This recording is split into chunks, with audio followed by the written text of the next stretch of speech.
Buenos días. El día de hoy vamos a iniciar nuestra tercera sesión académica con un tema que ha sido de mucha importancia poco a poco a nivel mundial y que no se le ha dado la suficiente dimensión todavía en México. Es relacionado con la protección de los datos personales. ¿Sabes tú dónde andan circulando tus datos personales? Esa es la idea de empezar a analizar en esta sesión académica y en las dos posteriores.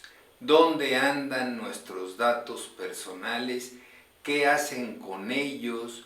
¿Quién los usa y para qué? ¿Se comercializan?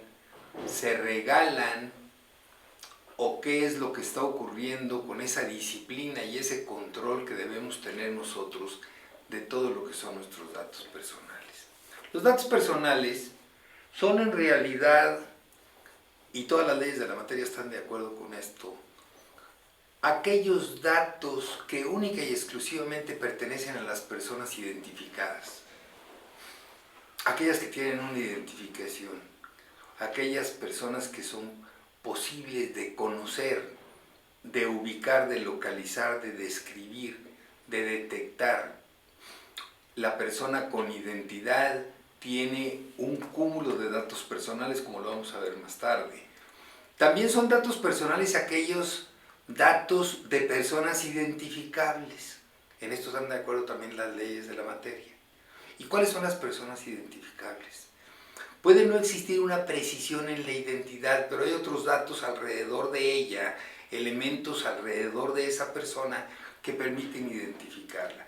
Hay un juicio muy importante que se desarrolló en Madrid hace algunos 4 años, donde aparece en una revista la silueta de una mujer en la playa. Estaba parada e iba con un perro. Se veía en la tarde la silueta únicamente, no se le notaba el rostro. Entonces, esta persona se vio fotografiada en la portada de una revista española. Trató de indagar, lo hizo, descubrió que sí, alguien le había tomado una fotografía y la había publicado.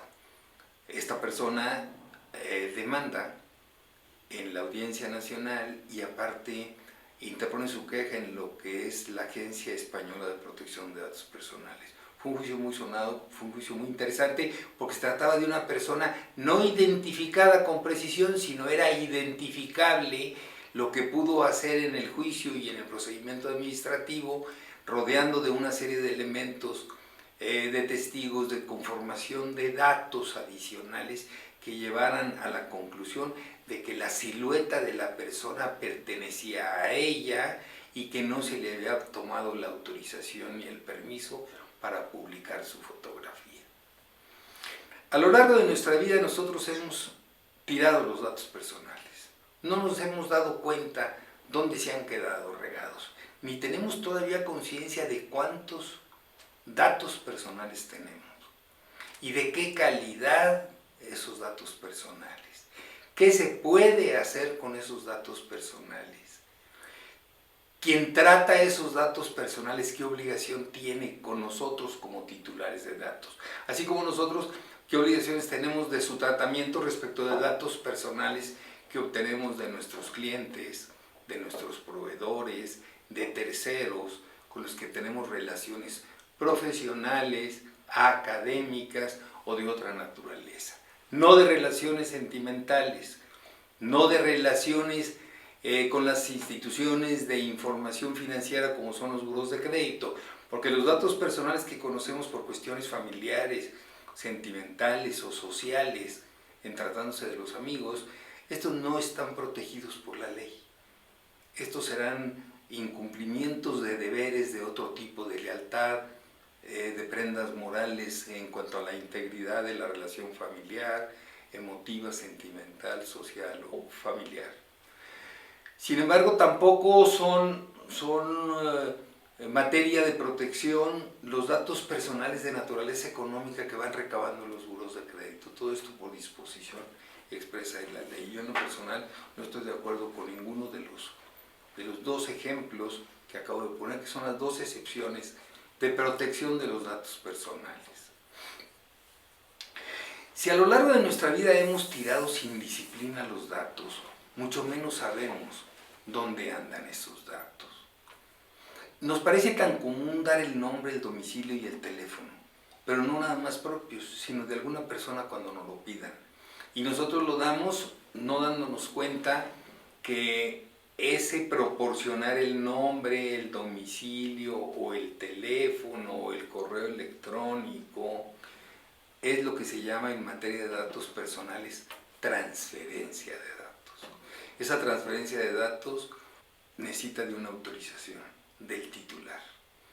Esa autorización puede ser tácita, puede ser expresa y puede ser también expresa por escrito en aquellos datos de carácter económico, donde existe una obligatoriedad para que la autorización sea por escrito por parte del titular. Entonces, esa displicencia con la que nos manejamos con los datos personales a lo largo de nuestra vida, en la universidad, en los clubes, en los trabajos, en las oficinas, en todos aquellos lugares en que tenemos relaciones de diferente naturaleza. Fíjense ustedes bien cómo es muy difícil que haya un caso en el que no dejemos algún dato personal y que luego ya no supimos qué pasó con él. Aquellos que tratan nuestros datos personales, es decir, aquellos que obtienen nuestros datos personales, también tienen la obligación de cancelar esos datos cuando concluyó la finalidad para los cuales se obtuvieron esos datos. Pero tampoco nosotros le damos seguimiento a que una vez que se finalizó aquel objeto por el cual yo proporcioné un dato personal, el que realizó ese tratamiento tiene que cancelarlo. Hay un caso importante también en España en relación con el Opus Dei. En alguna ocasión un numerario se retira de la orden de Escrivá de Balaguer y pide su expediente. Le dicen que el expediente pertenece a la orden y que no se lo entregan. En el expediente pues estaban datos personales pues para significar nada más aquellos que estaban en su currículum. Entonces no se lo quieren entregar el expediente. Entonces si es que yo me voy a retirar de la orden, cancelen esos datos. Se niegan también. No se los entregan porque dicen que ya pertenecen a la orden. La persona esta acude a la Agencia Española de Protección de Datos. De inmediato le comisionan un inspector con un técnico. El inspector acude a las oficinas del Opus Dei, exige el expediente del exnumerario, se lo vuelven a negar y en ese momento se le impone una sanción al Opus Dei de 6,000 euros hasta que entregó el expediente. El técnico que acompañaba al inspector iba a cancelar los datos del sistema informático del Opus Dei. Entonces, aquel que recibe datos personales nuestros tiene una obligación de tratarlos con las medidas de seguridad técnicas, materiales y administrativas. Pero una vez que haya concluido también la finalidad para los cuales está tratando esos datos personales, debe cancelarlos. Si no los cancela, tanto en México como en todos los demás países que tienen la regulación de datos personales, puede ser sancionado administrativamente con multa y también con la interposición de una querella respecto de aquella persona que resultó violada en la protección de los datos personales, cometer un delito que en México es de naturaleza federal. Lamentablemente no se conoce, pero en la ley de protección de datos personales en posesión de particulares en México está la multa de mayor cuantía de cualquiera de las 300 y tantas leyes federales que hay en México. Por el tratamiento ilícito de un dato personal, y un dato personal es mi teléfono, se puede hacer acreedor el responsable a una multa de más de 30 millones de pesos, que impone el INAI, el Instituto Nacional de Acceso a la Información y Protección de Datos Personales en México, que es el equivalente a la Agencia Española de Protección de Datos Personales. Entonces, ese es en cuanto a la protección del dato, en cuanto a la finalidad del objeto y la obligación de cancelarlos cuando concluye ese objetivo para los cuales se obtuvieron los datos, así como el destinarlos únicamente a la finalidad. Pero nunca sabemos si se destinaron únicamente a la finalidad. Fíjense bien, cuando nacimos, pues nuestros padres no recogieron los datos personales nuestros, como era el tejido, la sangre, eso quedaron ahí. ¿Qué pasó con ellos? No sé. Que es lo mismo que ocurre cuando vamos a hacernos una prueba de laboratorio. La sangre, nos interesan los resultados, no la sangre, ahí se quedó la sangre y tiene el ADN. Una biopsia, nos interesa el resultado de la biopsia y el tejido, pues hay que se quede. El tejido que es celular, y dicen los expertos que el organismo humano tiene alrededor de 200 billones de células. Cada célula tiene el ADN, es decir, el código genético, la información genética básica para poder crear, generar un ser similar al que lo precede. Ese código genético es la fuente superior de datos personales. Y nadie nos importa. Allá está la sangre, allá está el tejido, pues ¿a qué nos puede servir? Fíjense, ocurrió un caso en San Luis Potosí, en un hospital.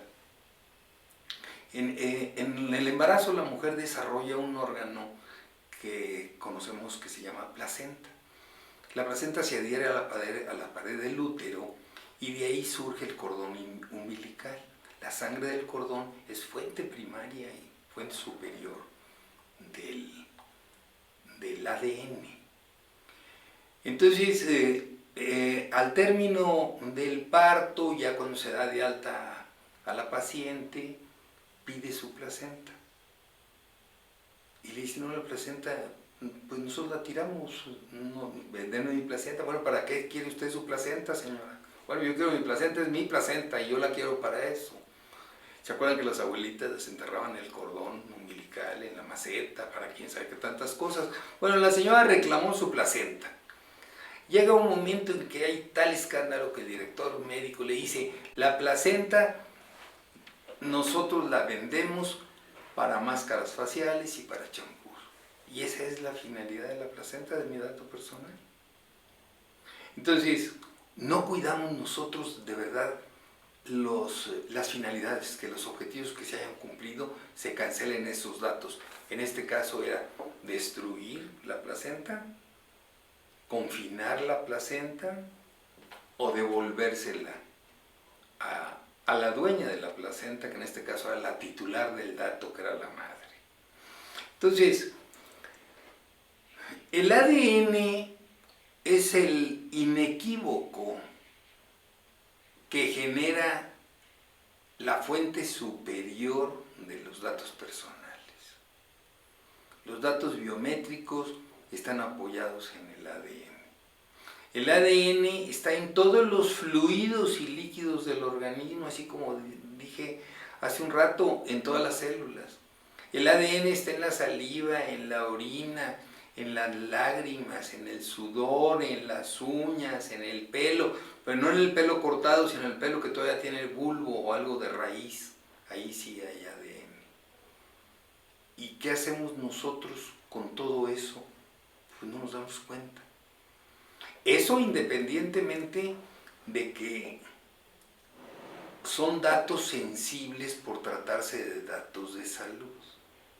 Los rasgos faciales, el iris de los ojos.